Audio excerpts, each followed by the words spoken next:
A preschool boy I know was pleading to eat the dessert his mom had asked for as well.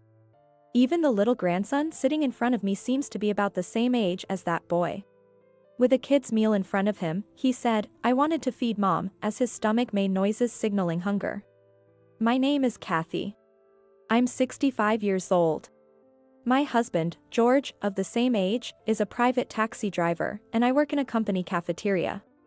Currently, it's just the two of us living together, but we used to live with our only daughter, Lisa. Lisa was a kind-hearted girl, albeit a bit shy and quiet, and seemed to have no prospects of romance even as she approached 30. During that time, when my husband was working as a limousine driver, Lisa delivered something he had forgotten to a regular customer. A company executive's son, who took a liking to her. Their relationship progressed smoothly from dating to engagement and then to marriage, and to our surprise, Lisa married into a very wealthy family. Lisa's husband, Daniel, was a handsome man with a high income, education, and stature, the so-called triple high. And was on the fast track in his career without being arrogant about it. Moreover, he was kind enough to help us out just as we were retiring. He provided financial support for my husband to start his own taxi business and arranged a job for me in the cafeteria of a company he knew. We really couldn't thank our son-in-law enough. About a year after their marriage, Lisa gave birth to a lovely boy, Sky. The baby I saw in the hospital was very healthy and cute, and Lisa seemed very happy, which enveloped us in joy. That was the last time I saw my daughter and grandson. Despite attempting to contact them several times, the replies were scarce, probably due to the busy new parenting life. And according to a message from my son-in-law, it's a daily struggle, so please wait until we're settled. Before we knew it, years had passed without a chance to meet due to an epidemic outbreak. Though I felt lonely, I tried not to worry, taking no news as good news. I wonder if we'll be able to meet this New Year's. Today is my day off. I was arranging last year's Christmas cards on the table, checking the list and names of people to send them to. I sighed. Knowing how busy my taxi driver husband gets around the holidays, my daughter and her family never visit. You might think we should just visit them, but with the request to please wait, we couldn't just barge in. The only time we get to see our daughter and grandson is through the yearly Christmas card. The cards, always taken at a photo studio, offered a rare glimpse of their faces, but it was slightly frustrating to see them in such tense, formal expressions and attire. I wish I could see what you two look like in your daily lives. Last year's Christmas card was the same as usual. Compared to the Christmas cards from colleagues and friends featuring children with beaming smiles. It can't be helped. Other families are other families, and ours is ours. My husband, who had been working the night shift, would be home in about an hour. He requested a hot soup for today's cold snowy weather, so it's about time to start preparing lunch. Just as I was about to put away the Christmas cards and roll up my sleeves, the doorbell rang. I hadn't ordered anything or made plans to meet anyone. I wonder what it could be. With a question mark in my head, I cautiously opened the door, and there, in the falling snow, stood my daughter, Lisa, looking somewhat haggard. And her son, Sky, who had grown much taller. Side by side. "It's been a while, Mom." "Eh? What's the matter all of a sudden? You should have told me you were coming." "Well, come in, it's cold out." I invited Lisa and Sky in and closed the front door. Their shoulders were dotted with many small drops of water. As I handed them towels and urged them inside, that's when it happened. Lisa suddenly started to cry. "Hey, why are you crying?" "Please, Mom. I need you to take care of Sky for a while." "Eh?" I let out a foolish sound, caught off guard by the unexpected request. Upon further inquiry, it seems that my son-in-law, who is working from home, finds it distracting to have a small child around and wants us to take care of the child until his next office day. Don't talk as if Sky is to blame. I accidentally raised my voice and quickly looked at Sky. It's unclear whether he heard or not, as he stands motionless, eyes cast down. I made Lisa lift her face and continued in a hushed tone. "Besides, we're not prepared for this sudden request. Doesn't he go to kindergarten? We're taking him out of kindergarten for future entrance exams. Anyway, please take care of him without asking anything." I have to go back to my husband, but I promise to come back for him. Please. I beg you. Lisa gripped my shoulder painfully. To see her this desperate. Feeling uneasy about Lisa's demeanor, yet seeing how earnestly she pleaded, I decided to take in Sky. Thank you, Mom. My daughter's face brightened instantly, and she hugged Sky, relieved. I'll come to pick you up once things settle down. Stay here with Grandma and Grandpa until then, okay? Don't worry. They are both very kind people. After reassuring her son, Lisa left. Now alone with Sky, I knelt down to meet his eye level. I asked him cheerfully and with a smile. It's been a while, Sky. You've grown so much. How old are you now? I'm 4 years old. Sky answered in a small, expressionless voice.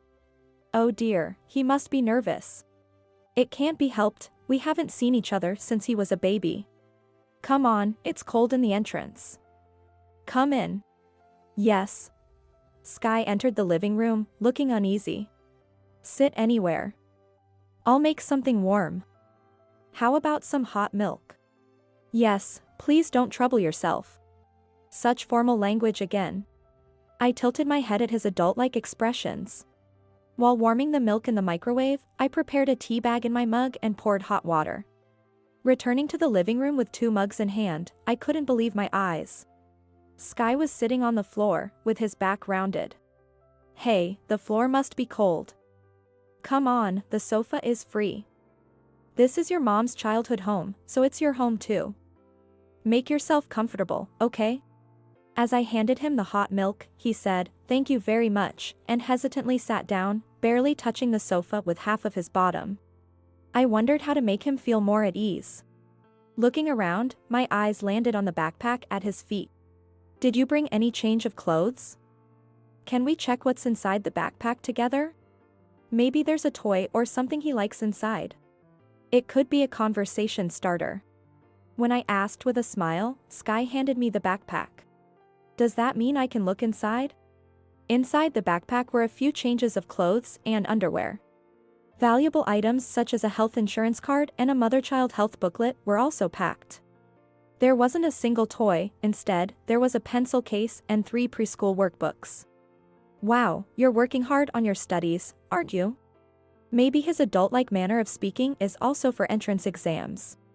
Sky bit his lip and looked down at my exclamation. To someone like me, who has never dealt with or been through elementary school entrance exams, being able to write alphabet seems more than enough for a child this age, but his reaction suggests otherwise. I smiled ruefully at the indescribable sadness. As I reached out to pat his head, he visibly flinched, startling me. Eh? Seeing Sky turn his face away and shrink his body as if to protect his head, I retracted my extended hand. Sorry, it must have been startling to suddenly have someone try to touch your head. I couldn't help but force a polite smile. Sky cautiously looked up at me and whispered in a small voice, "I'm sorry.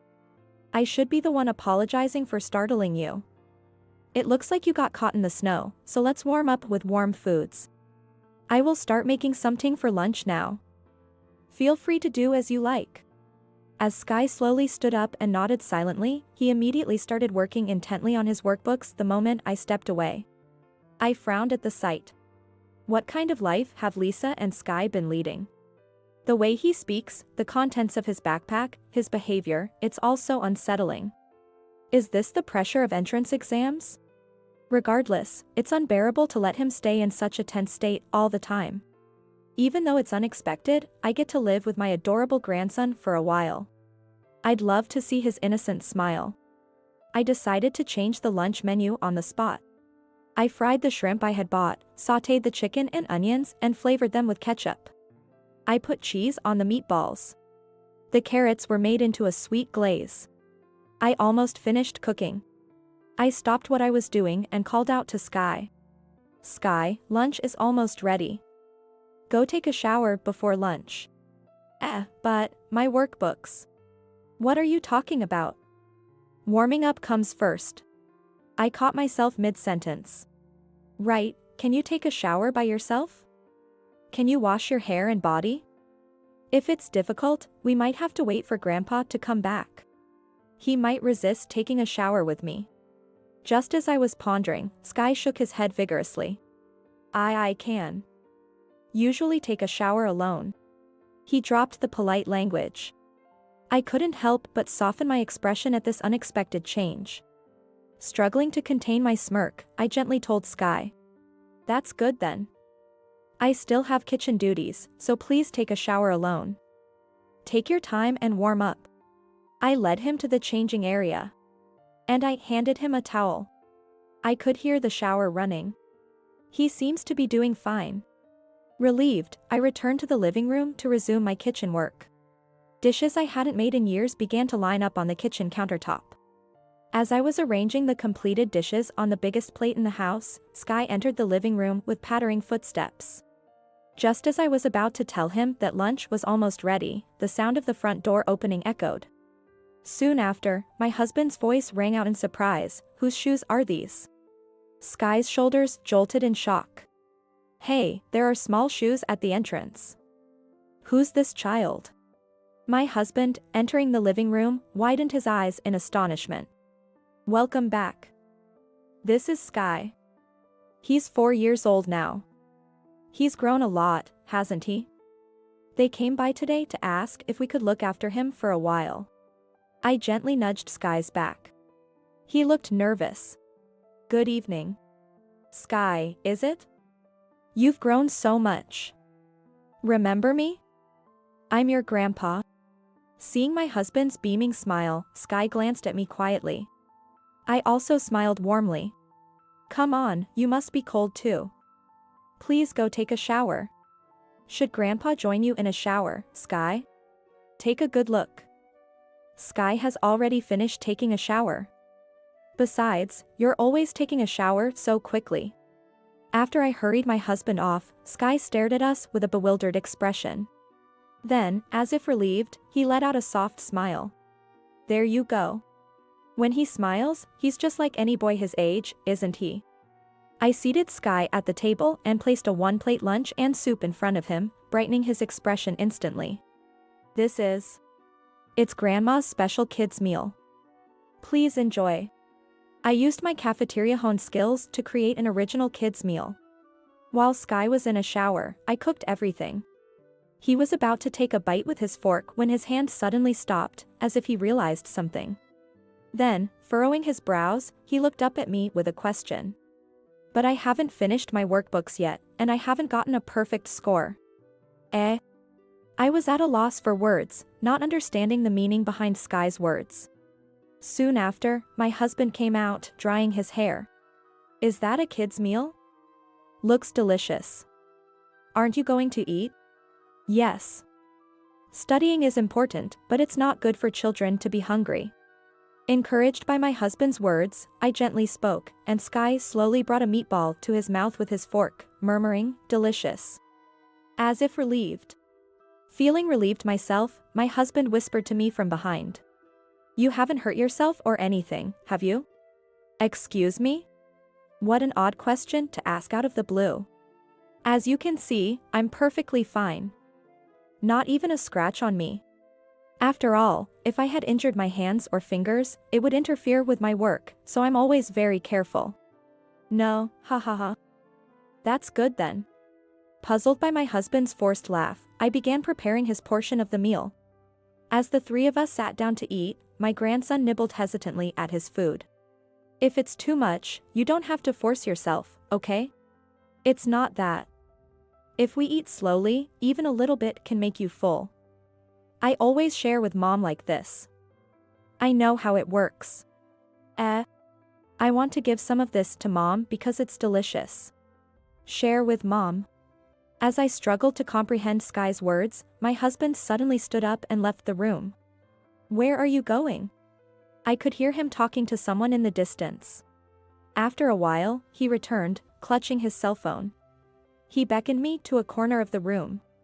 What's going on? I called Lisa's house. That's unusual. My husband hardly ever calls our daughter. I called the landline. It was good she picked up. What does he mean?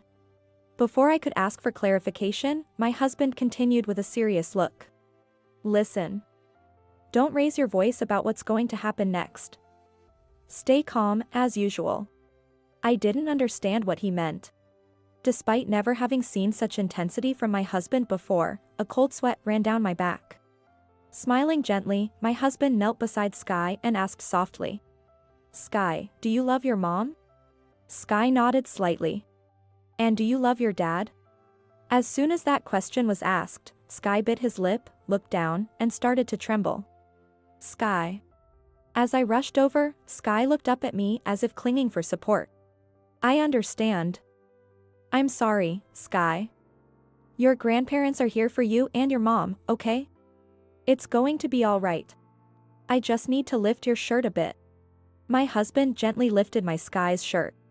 The sight of numerous painful marks scattered across his soft skin made me swallow a scream that was about to escape. There were many bruises and scratch marks. And there were patches of blue and red bruises. My husband let out a quiet sigh, then hugged Sky, who was stiff with fear, and asked. Was it your dad? Without saying a word or nodding, Sky just sniffled and let big tears roll down his cheeks. I took that as his answer. I couldn't believe that something like this was happening. The reality was too hard to grasp. We need to hurry, let's go, my husband said, looking determined. As I looked up, my husband was already putting on his jacket, grabbing his wallet and car keys. Get last year's Christmas card. We're going to Lisa's place. Before I knew it, my husband was in the car. Remember, it's the same with a taxi. If you go head-to-head with a dangerous customer in a private room, you'll lose. Here's the plan. My husband said. As he checked the address and map, he gave me directions on what to do. The issue was what to do with Sky. Considering the place, I was debating whether to have Sky stay home alone. But then Sky took the initiative to get into the car himself. I'm going to Mom's place, he said. Determination was clear in his eyes. He truly is an experienced driver. Once my husband checks the address on the New Year's card, he drives smoothly without even needing to use the GPS. Throughout the ride, Sky kept his fists clenched tightly. It seems the trash in the changing room raised my husband's suspicions. He found it odd to see a large number of band-aids discarded and became convinced something was wrong after observing Sky's behavior. When he called our daughter, she sounded unsettled and quickly hung up, claiming she was busy.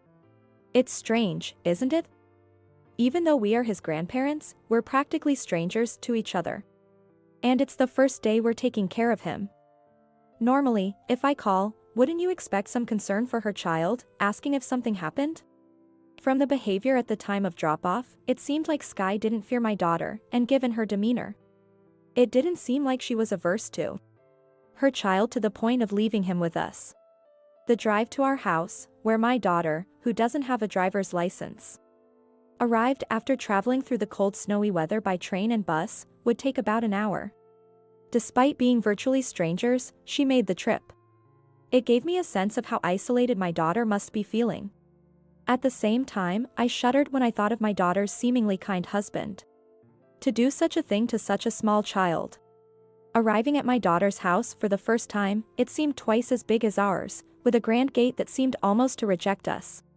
When Sky approached the gate and waved his hand near the sensor, the gate slowly opened.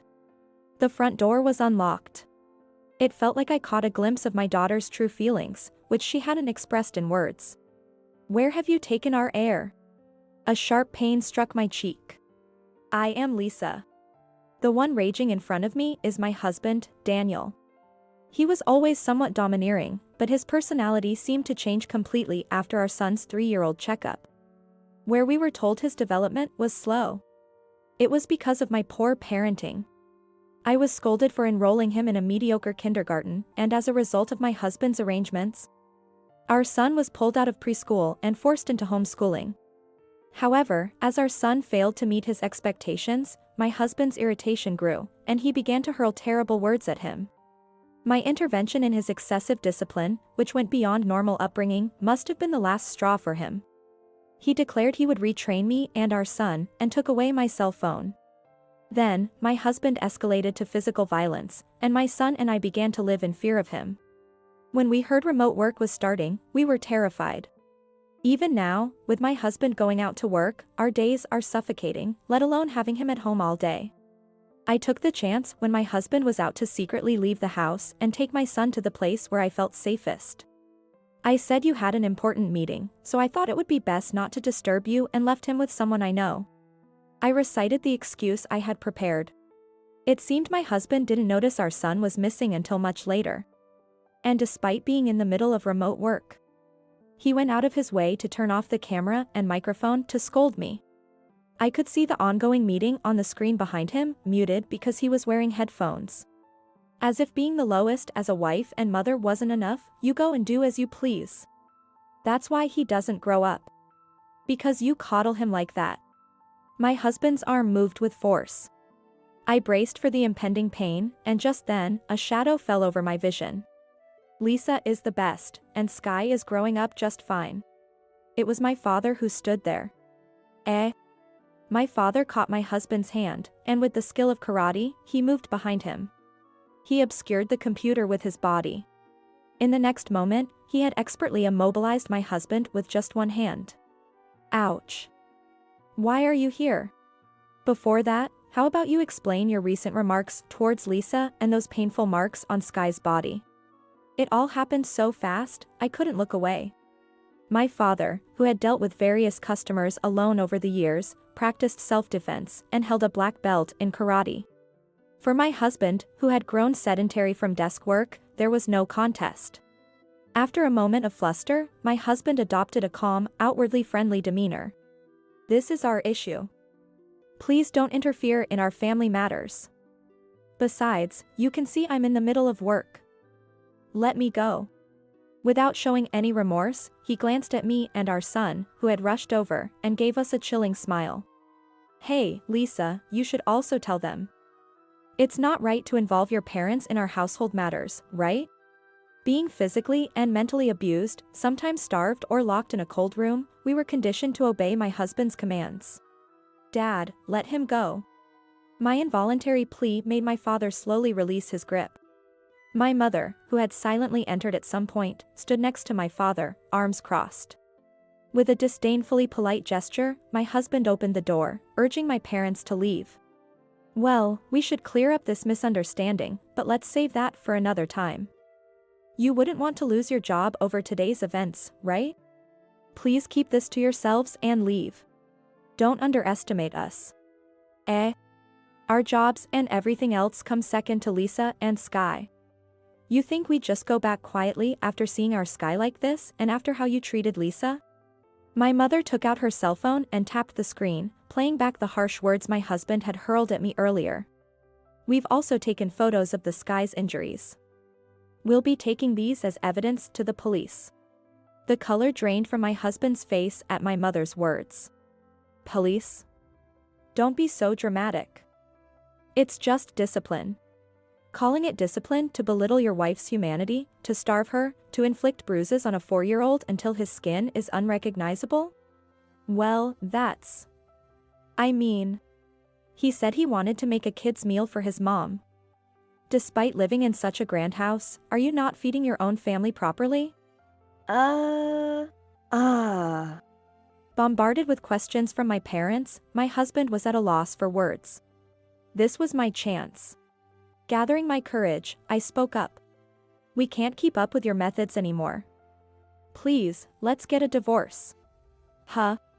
My body flinched reflexively at my husband's response. I had brought up divorce once before, but was immediately shut down without discussion. The reason was that it would look bad. Moreover, he insisted that he would take custody of our son because he's the heir, and even threatened to take away my elderly parents' jobs, forcing me to give up. But now, I saw an opportunity. Please. If you agree to a divorce and free me and Sky from you, we won't go to the police. Don't be ridiculous. Who do you think you're talking to? At my husband's shout, my son squeezed his eyes shut tightly. Always talking back. Do you have any idea what would happen to my reputation at work as a family man if we got divorced? I've given you a good home. Nice clothes, provided jobs for your retired parents, and I'm setting our child on the path to success. You should be grateful, not complaining. Breathless from his rant, my father muttered expressionlessly. Thanks for showing your true colors. Now everyone knows what you're really like. Didn't you notice? When our man put you in a hold, he turned on your computer's microphone and camera. Panicking, my husband rushed to the computer. In his haste, the earphone cord got caught on his foot and unplugged from the computer. Voices from the other side of the monitor began to be audible. Work discussions were forgotten by everyone. This isn't some kind of prank, is it? Isn't this bad? Well, this is. My husband tried to address the camera with a forced smile, but it was too late. One by one, people left the call until the screen went dark, leaving my husband standing in stunned silence. His phone then vibrated. Glancing at the screen, he snatched up the phone. Hello? No, that was just a misunderstanding. No, I mean, that's not it. It was probably his boss on the line. Leaving my desperately explaining husband behind, I headed to the entrance with my son and got into my father's car. In the silence, I whispered to the two sitting in front. Thank you. Welcome back, Lisa. Hearing her name called, my daughter sniffled. Even after living for 65 years, this was my first time witnessing such a turbulent scene. But the presence of my adorable sleeping children in the back seat filled me with affection. We were able to claim alimony and a portion of the assets, and because of the terrible treatment we had endured, we also received compensation. Through the lawyer, we learned about my son-in-law's fate. The meeting that day had not only colleagues but also executives who could influence future career paths. And his exposed true nature had seemingly closed the doors to advancement. Of course, this incident reached the ears of his father, a company executive, who decided to keep him at the company out of pity but cut off all parental ties, saying this was the end of their relationship. Moreover, rumors can be frightening. And tales like he mistreated his wife and child and was taken away by the police and he supposedly has a prior arrest record began to circulate, marking him as a dangerous individual. Though he has no place in the company, he must continue working there to pay a significant amount to my daughter and grandson, making his work environment extremely uncomfortable. Coincidentally, my daughter also started working there. Laughing about gaining weight from the delicious staff meals, she seemed to have regained her spirits. Recently, she was thrilled to receive a bonus for a healthy menu she devised that became a hit with female customers.